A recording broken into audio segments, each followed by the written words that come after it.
Hello Banaras, good morning. क्या हाल है? All good? हाँ, गुड तो होना ही है। बैक टू बैक फेस्टिवल्स जो है, ईद उल फित्र, फिर अक्षय तृतीया, है ना? सब तैयारियों में जुटे होंगे। लेकिन कुछ भी कहिए बनारस, ये जो लास्ट मोमेंट वाली शॉपिंग होती है ना, उसका भी अपना अलग ही मजा होता है। वैसे हम कुछ भी कर ले, एंड मोमेंट पे कुछ ना कुछ घट ही जाता है ना? रिलेटेबल तो है ही। अच्छा बनारस, आज ना मेरा एक सवाल है आपसे।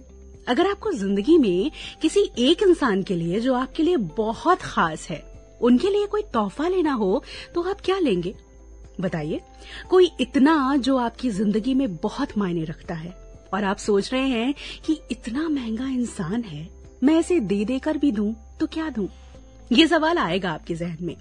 महंगे से महंगा गहना लाके दे सकते हैं, कपड़े लाके दे सकते हैं, आप चीजें दे सकते हैं उन्हें, लेकिन जो आपकी जिंदगी में बहुत मायने रखते हैं, आप कितना भी खर्चा कर ले, आपको वो हर एक चीज जो है ना, वो सस्ती लगेगी, क्योंकि उनका होना बहुत ज्यादा महंगा है।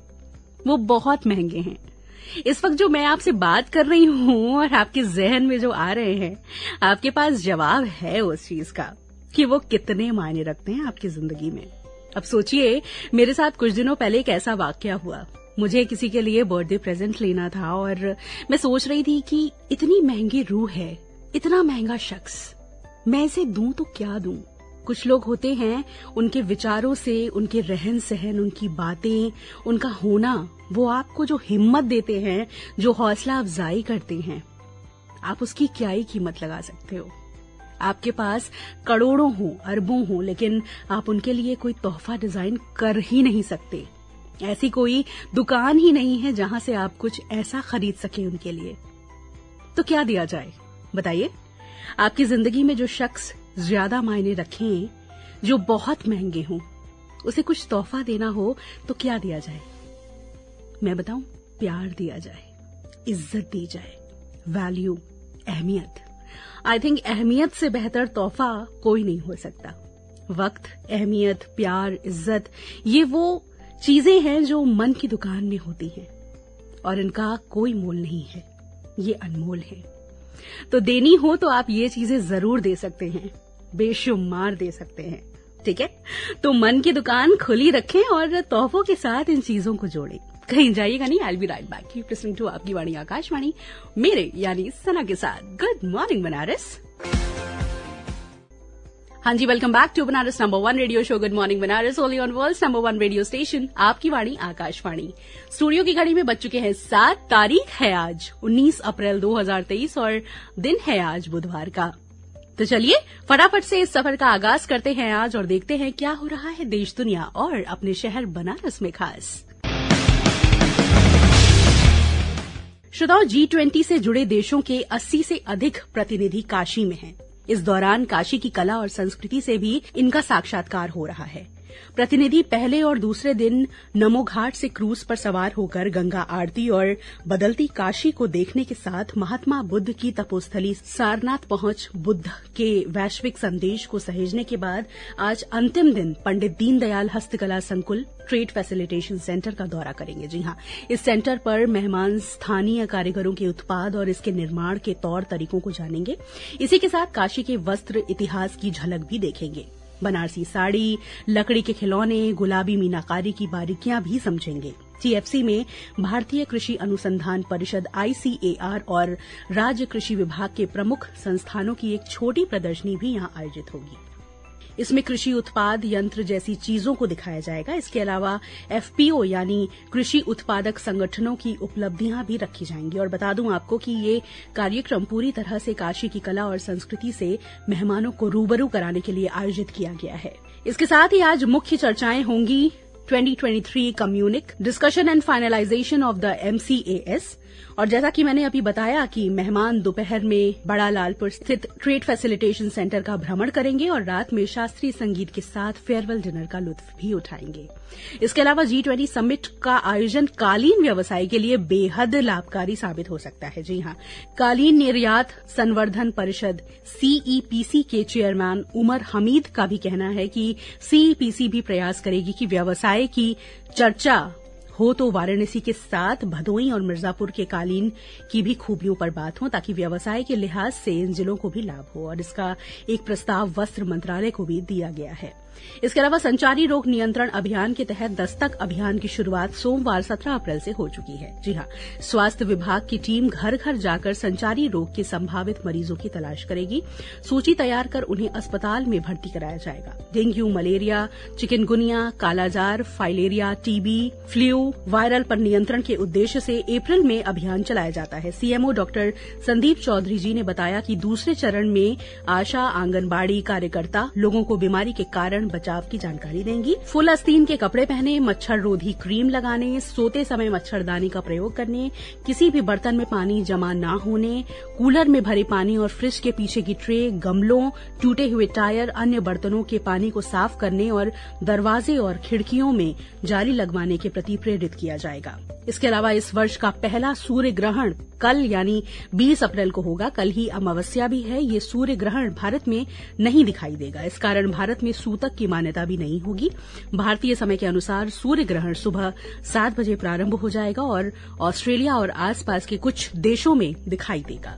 इसके अलावा बता दूं आपको कि चिकित्सा विज्ञान संस्थान बीएचयू के ट्रॉमा सेंटर में प्रदेश का पहला बोन एंड टिश्यू बैंक बनकर तैयार हो गया है। जी हां, मशीनें आ चुकी हैं, अब इनका ट्रायल चल रहा है। सड़क और अन्य दुर्घटना में घायलों के ऑपरेशन के दौरान निकल जाने वाली हड्डियों और टिश्यू को इस बैंक में जमा किया जाएगा ताकि भविष्य में ये किसी जरूरतमंद के काम आ सके और उन्हें नया जीवन दिया जा सके।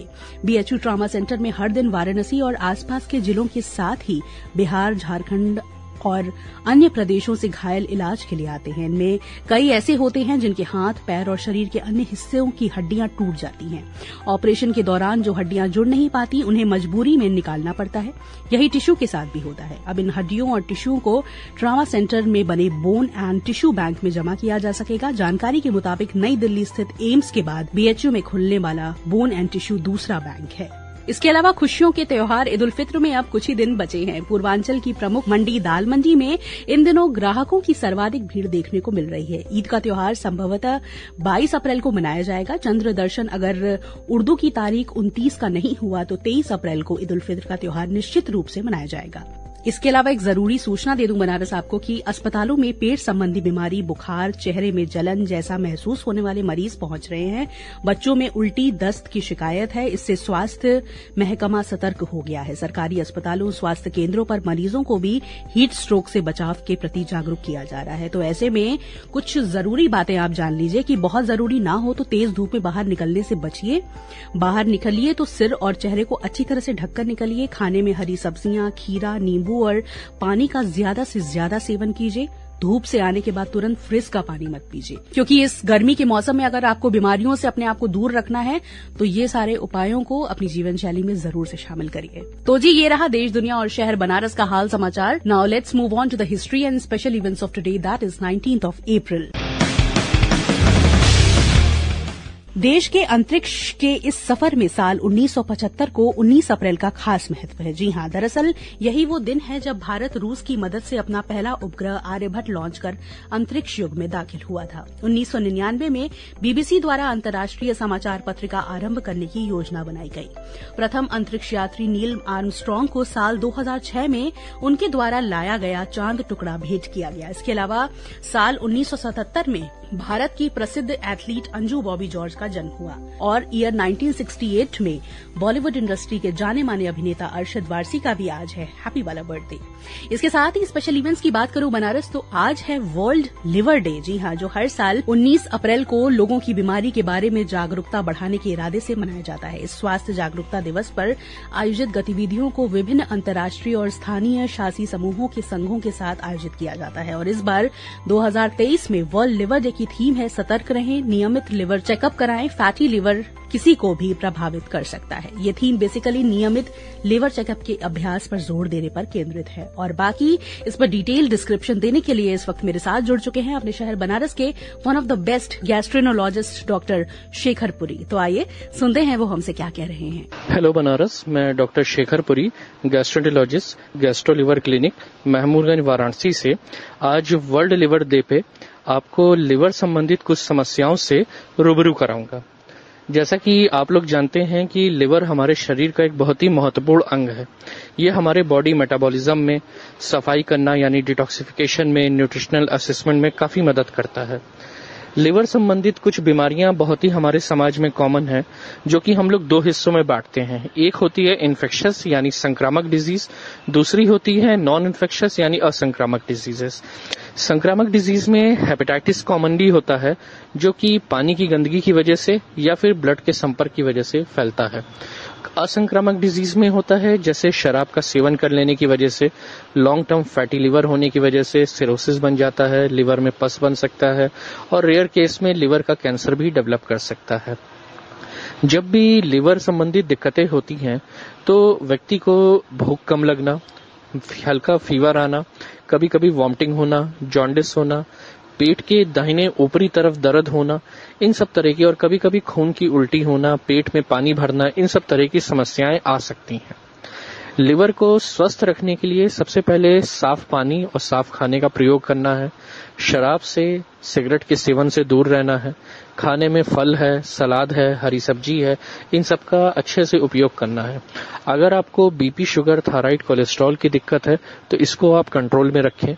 अगर आपको फैटी लिवर की समस्या है तो अपने डाइट पे और एक्सरसाइज पे रेगुलर ध्यान दें। कई बार योग, व्यायाम करने से, एक्सरसाइज करने से बॉडी वेट रिड्यूस करता है, इसकी वजह से भी लिवर पे जो फैट जमा होता है वो डिक्रीज होने लगता है। तो ये सब कुछ चीजें हैं, स्वस्थ खान पान, उचित व्यवहार हो गया, आपका खाने पीने में संतुलित भोजन हो गया, एक्सरसाइज हो गया, ये सब कुछ चीजें हैं जो कि हमारे लिवर को स्वस्थ रखती हैं। तो आइए हम सब मिलकर प्रण करें कि अपने लिवर को हम स्वस्थ रखेंगे इस वर्ल्ड लिवर डे पे। धन्यवाद। Thank you so much, sir, for joining us. So, this was all about today's special events and history. हाँ जी बनारस, देखिए इस वक्त तो हर कोई वेकेशन मोड में है। हाँ, गर्मी की छुट्टियां नजदीक जो हैं, ऐसे में अगर आप बनारस के आसपास कुछ ढूंढ रहे हैं ना, तो मेरी मानिए, अपने यूपी के मिर्जापुर जिले में अरौरा चुनार रोड पर इमिलिया चट्टी बाजार के पास स्थित है जरगो डैम। जी हाँ, ये डैम जरगो नामक नदी पर बना हुआ है। बता दूं कि इसे दूसरी पंचवर्षीय योजना के अंतर्गत बनवाया गया था। छुट्टियों में फैमिली के साथ यहाँ अच्छा टाइम स्पेंड किया जा सकता है। चारों ओर हरियाली और प्राकृतिक नजारों से भरा ये डैम ऐसे तो बरसात के मौसम में काफी मनमोहक हो जाता है, पर आप यहाँ किसी भी वेदर में विजिट कर सकते हैं। जरा याद करिए बनारस की आज से कुछ साल पहले जब गर्मी की छुट्टियां हुआ करती थी तो हम छुट्टियों में दादी और नानी के घर जाया करते थे। लाइट चले जाने पर हमारी छत रेलवे प्लेटफॉर्म बन जाती थी। सारे कजन्स इकट्ठा होते थे। क्या मजे के दिन थे वो। सच कहूं तो वो हमारा जो टाइम था ना, वो ही अच्छा था। खैर, वक्त के साथ सब कुछ बदल रहा है, लेकिन उस बदलाव में ही याद रखिएगा कि अपनापन जो है वो ना छूटे। वक्त मिल रहा है तो जाइए अपने अपनों के साथ जारगो डैम, जो बनारस से मात्र 50 किलोमीटर की दूरी पर है। बढ़िया पेट्रोमैक्स वगैरह लेकर जाइएगा पूरे इंतजाम के साथ। हाँ, मतलब बाकायदा आपको पुराने वाले टाइम में जाने को कह रही हूँ। बनारस जाइए, घूमिए फिरिए, बढ़िया बढ़िया डिशेस खुद बनाइए, एंजॉय करिए। और ना, जारगो डैम के बारे में एक खास बात आपको और बताऊं कि इसे ना उत्तर प्रदेश का नैनीताल भी कहा जाता है। जी हाँ, और देखिए मिर्जापुर की बात हो रही है तो बता दूं आपको कि यहाँ का प्राकृतिक सौंदर्य हमेशा ही सबको लुभाता है। तो आसपास अगर आपको पिकनिक मनानी है तो इट्स द बेस्टेस्ट स्पॉट, है ना। And please don't forget to share your views on pkldairvaranasi@gmail.com। तो बस अब छोड़े जा रही हूँ आपको विद दिस ट्रैक।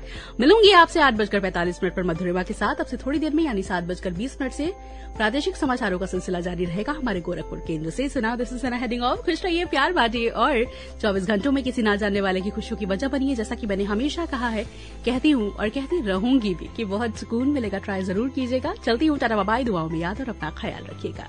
मटर गश्ती खुली